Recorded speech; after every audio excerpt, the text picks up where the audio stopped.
Hey there, it's playoff time here on Sports Talk Live Plus. I'm Sports Director John Scott, joined from afar this week by our insider, Vic Carucci. Bills and Jaguars down in Jacksonville Sunday at 1 in the wild card round. And I want to start there, Vic, just for some initial thoughts, especially about the Bills rarely, this is rare, starting their postseason run on the road. They haven't played in a wild card game outside of Highmark Stadium since falling to Houston in January of 2020. Yeah, that is really the place to start and the place where the concern would begin, because this is, first of all, a franchise that has not won a road playoff game since 1992. And then if we're talking about the Sean McDermott, Josh Allen Bills, they haven't won any. And it started in 2017 with Sean McDermott and then Josh Allen from the first time that he went on the road for a playoff game. All the way through, he's 0 for 4. So those records matter. I know Josh Allen tried to put the perspective of different year, different teams, and this isn't the same team as even a year ago. And I agree with all of that, but still, the specter of continual losing in playoff games on the road is there. And it all began predating Josh Allen in 2017, losing to Jacksonville. And Vic, I'm going to say it was one of the worst football games I've ever seen. Maybe just slightly edged out by the 9-6 loss to Urban Meyer and the Jags just a few years later. Let's kick things off with the injury report, as we often do, because it's extensive and there's some big names that are not participating. Terrell Bernard, Max Hairston, Josh Palmer, and Ty Johnson, DNP once again. So as we always tell you, if that's happening back-to-back days at this point in the week, their status is very, very much in question. Daquan Jones, Jordan Poyer, Dalton Kincaid, limited. And the good news, of course, is Matt Prater improving to a full participant. But what about those non-participants and even the guys that didn't play last week that are limited as well? Yeah, you don't like it. I mean, those are significant names on that list, as we've seen. And of course, gauging with the game against the Jets being sort of the bye week for the Bills, the chance for a lengthy injury list for those players to get healthier, it doesn't seem like it's made that much of a difference since the last time this team played a game that it was trying to win against Philadelphia a couple of weeks ago. But concerned, John, because you hear the phrase Josh Allen. I think it's his new catchphrase for the 2025 season: all hands on deck, and that means something to me. It means pushing your way through the injuries, and I think the message is clear to everyone on that injury list or who could potentially be there. But it's still something you have to consider. No Terrell Bernard, no Max Hairston. I think I'm assuming that Josh Palmer, if he doesn't get to go, he's been dealing with that ankle injury since week 6 in Atlanta. That means Keon Coleman all but certainly is going to at least get a jersey in this one and potentially see his way onto the field. And Ray Davis over 150 rushing yards last week. So you'd like to see Ty Johnson. You know what he brings in the passing game out of the backfield, but at least you know what you got in the running back room behind James Cook. And now let's shift gears to Matt Prater, because a full participation today is certainly encouraging. This coming after he re-aggravated that right quad injury in Sunday's finale. Previously, he'd missed a few games before that here. So he's a full go today. The plan was this: not kick on Wednesday, going to kick on Thursday, see how he feels, and then rest him on Friday. If he's a full participant, I'm assuming that his kicking session this afternoon went well. But still, where does this put you, Vic? It's an interesting situation. The Bills had to go for 2 and change a lot of their strategy, albeit in a game against the Jets that was already in hand. But facing the Jags is a different beast. How would you handle this Prater situation? This is a challenge, because if you're going to carry 2 place kickers on the roster, obviously you're eliminating, I'm talking about the active roster for game day, you're eliminating a spot for a player who is going to play a lot more snaps or be more heavily involved in the game of contact football versus the kicker. And how can you feel completely comfortable, because this guy, of course, goes into that game against the Eagles, cleared to play and couldn't finish the game. and he didn't get any younger since that time. And this is what happens. You get past 40 years old at almost any position, but certainly a kicker, and usually they have the greater longevity, but he's dealing with this quad issue and not going to try to address it from a medical standpoint, but just practically speaking, John, how can you depend on him to stay healthy? And if that happens and you haven't put yourself in a position where there's another kicker on the roster, again, you're taking the risk, and I would understand the risk if it's taken, but it could lead to a big problem.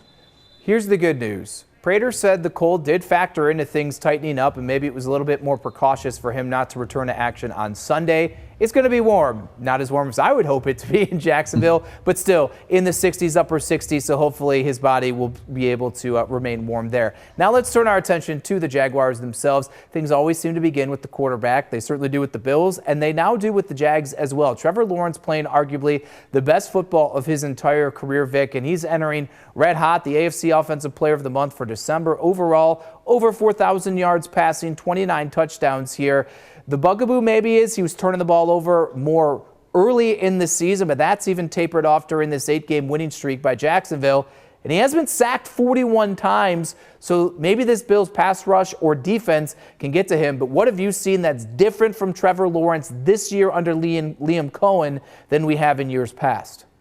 He is playing with a greater degree of confidence and trust in what he's doing. And I attribute that directly to Liam Cohen's guidance as a coach and as a guy who, as an offensive coordinator in Tampa, did wonders with Baker Mayfield. And that's the reason he got the gig with Jacksonville. I mean, to be the quarterback fixer of Trevor Lawrence. And he's done, again, an impressive job. But let's not lose sight of the fact that Trevor's performance, while impressive, was a gradual improvement, really hitting maybe around the midseason mark, that he has shown his best football. And of course, that is not the best news for the Bills because he's playing his best through the second half of the season and leading into the playoffs.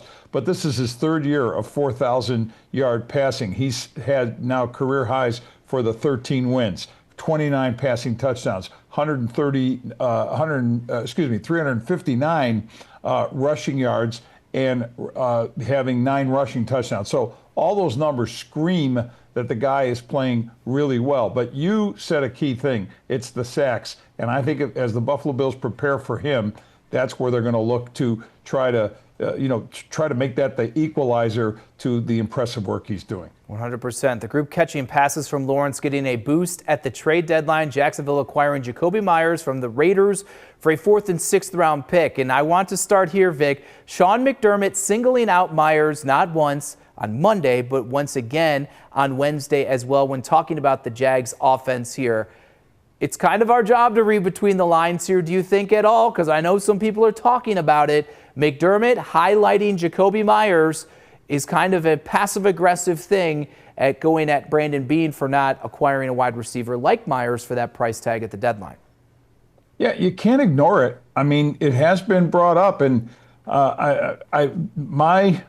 what I know of Sean McDermott is he rarely says anything without a purpose. And I'm not suggesting that he isn't sincere with the words he says, especially when he's showing some support or emotion or even compliments to an opponent. I think they are generally heartfelt, but there's always some gamesmanship in that. And there's some gamesmanship within the team. When you're not happy with a situation that everybody knows is a problem for the Bills, and he makes these mentions of a player that we know the Bills could have had, it's hard not to look at that as just a little bit of a zinger. Yeah, Parker Washington's their leading receiver. He's solid. He's emerged. Brian Thomas is the guy everyone thought was the superstar. He had a down year, kind of trending backwards, or trending better towards the back end. Brenton Strange is a good tight end. Vic, let's quickly touch on the running game here because it's really just Travis Etienne who entering a contract year, 11th in the NFL in rushing with over 1,100 yards, 7 touchdowns. Bashal Tutin is a young player, only 307 yards. He missed some time here, came back last week, and Trevor Lawrence can run. But Etienne is really the only guy you have to worry about out of the backfield.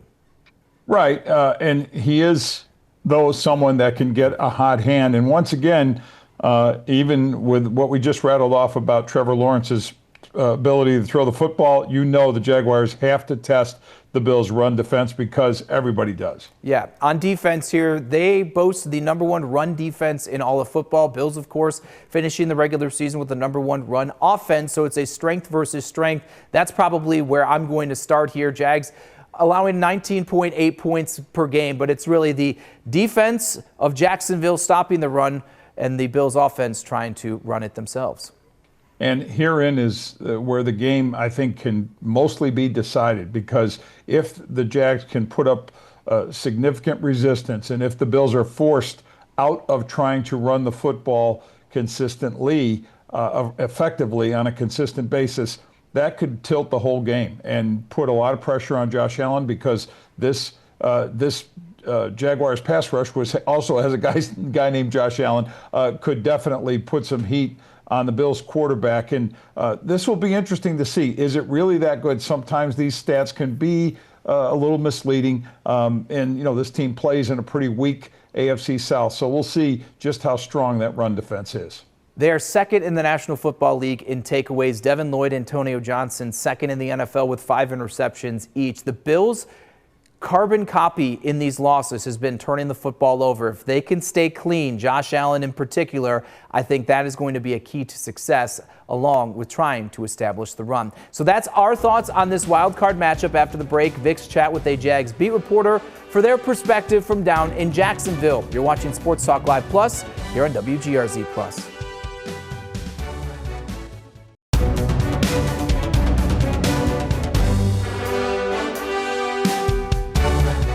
Welcome back to Sports Talk Live Plus. It's that time in the show where we shift gears from our perspective to the opponent's side of things. Vic, who'd you chat with this week from Jacksonville? Yeah, so I connected with Hayes Carlion. He is a reporter, the Jags beat reporter for 1010XL and 92.5 FM in Jacksonville, and that is the radio home of the Jaguars. And we started our conversation with a big picture look at this team. So, Hayes, the first place to start is an overview of what has gotten the Jaguars to this 3rd seed. Just give me a composite of that. It's been remarkable. Liam Cohen's done an unbelievable job. There's kind of 3 prongs to this thing. Trevor Lawrence is playing his best football of his career. So the Jaguars have an incredibly hot quarterback going into the tournament. They're stopping the run. Defensive coordinator Anthony Campanile has produced the NFL's top run defense. It's the first time the Jaguars have ever accomplished that. They've yet to allow a rusher to go over 75 yards in a game. They're taking the ball away at a very high level, and their special teams are phenomenal. Cam Little has become a kicker that is reliable from 67 yards. So it's really been a great mix of complementary football that's led to this Jaguars success. Let's start with Trevor Lawrence, of course, playing that football that we haven't seen from him really consistently as a pro. What are the keys to that?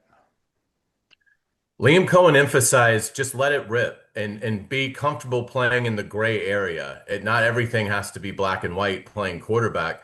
And it was a rough stretch for Trevor for the first half of the season. There was one point he was 25th out of 27 qualified quarterbacks in passer rating. And he almost gave away the Arizona game. And he did make some plays late to win it.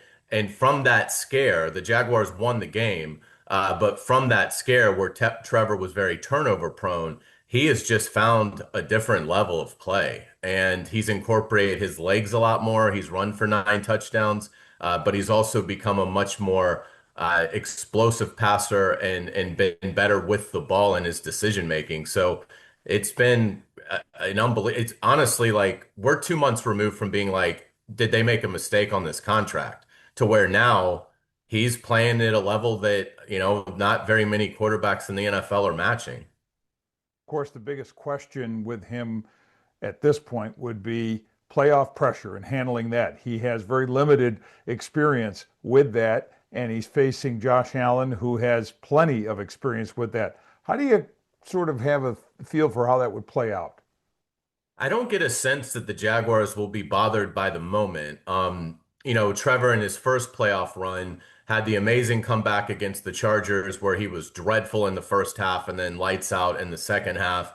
Then they went to Kansas City and really gave the Chiefs all they wanted in Arrowhead. They had a fumble inside the 5 late in that game that if they were able to score there, it could have been a different outcome.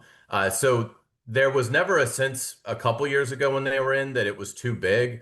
And this staff is so much better than that one that, and obviously a lot of these players are older. So I don't get a sense like if the Jaguars don't play well Sunday at 1, I don't think it will be because of their playoff inexperience. I think it'll just be that the Bills were the better team.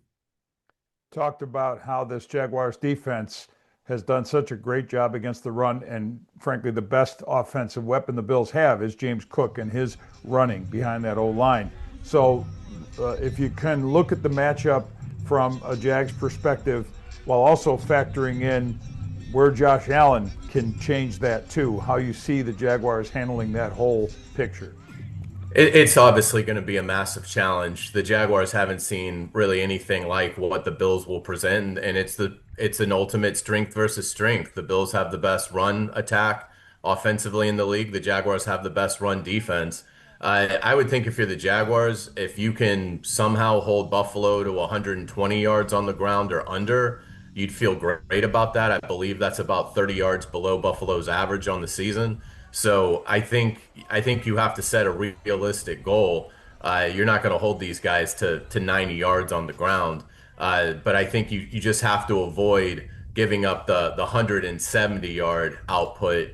But so I would give the Bills the edge just because of I think Cook and Allen are about as explosive a combination as you can obviously see, and so I think Buffalo will have success running on Jacksonville, but it just can't be overwhelming success. And Hayes, the fan buy-in there. I bring this up because the Bills have as good a traveling group of fans as any in the league, and especially when it comes to games in Florida, and they are capable of stadium takeovers. In terms of the support the Jags are receiving in that stadium, what is your sense of how that's going to look on Sunday? Yeah, the Jaguars have a great fan base, but it's certainly a concern, because of the enthusiasm on the Buffalo side that you mentioned. So I think we're all really interested in seeing what it looks like on Sunday because it'd be silly to discount the fact that Buffalo could have a huge presence. So the Jaguar fan base, they're obviously incredibly excited about winning 13 games after winning 4 the previous season. So there's a lot of excitement here. This is Jacksonville's only team. The NFL is all Jacksonville has in terms of that. So when the Jaguars are good, there almost becomes like a small high school football-esque vibe around them. And a lot of people tend to pour in when they're winning. They have their diehards, but the casual fan really seems to embrace if they have this kind of a run. But you can't discount the fact that Buffalo has done that before. And so I think it's a big variable in this game is what will the fan support look like Sunday at 1 o'clock. All right, that was Hayes Carlyon from the Jags radio home in Jacksonville. And John, I think a couple things stand out to me. One, he makes the point that he doesn't think the moment or the game will be too big for the Jaguars, right, from the standpoint of their lesser experience in the postseason versus the Bills. That's one thing. The other thing, though, is the expectation. He said they're going to see something in the way of the Bills' offense, James Cook and Josh Allen, their combined ability to gain yards, especially, I think, with their feet, as something they haven't seen. So that, as I said a little bit earlier, that rush defense, the ranking first in the league, Jacksonville's, is something to maybe look at and not necessarily believe is, a shutting of the door, if you will, to the Bills' offense. 100%. There is no outcome to this game, Vic, that would surprise me. One way or the other, Bills win, Bills lose, Jags win, Jags lose. There are about 50,000 outcomes of this one, and I wouldn't really be surprised by any of them. A little bit more to go here on Sports Talk Live Plus. It's been a brutal week for head coaches losing their job. Vic and I discuss maybe the two most recent. They certainly are the most recent, but maybe the most interesting. That's after the break.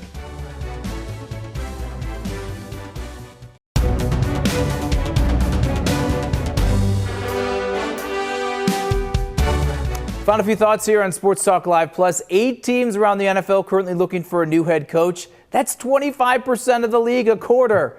We discussed some of the moves on Monday, but 2 of the more surprising ones have happened since here. And Vic, let's begin with the news from today. Mike McDaniel out in Miami, 35-35 in 4 seasons as the Dolphins head coach. Made the playoffs their first 2 years, losing record these past 2, including 7-10 this season.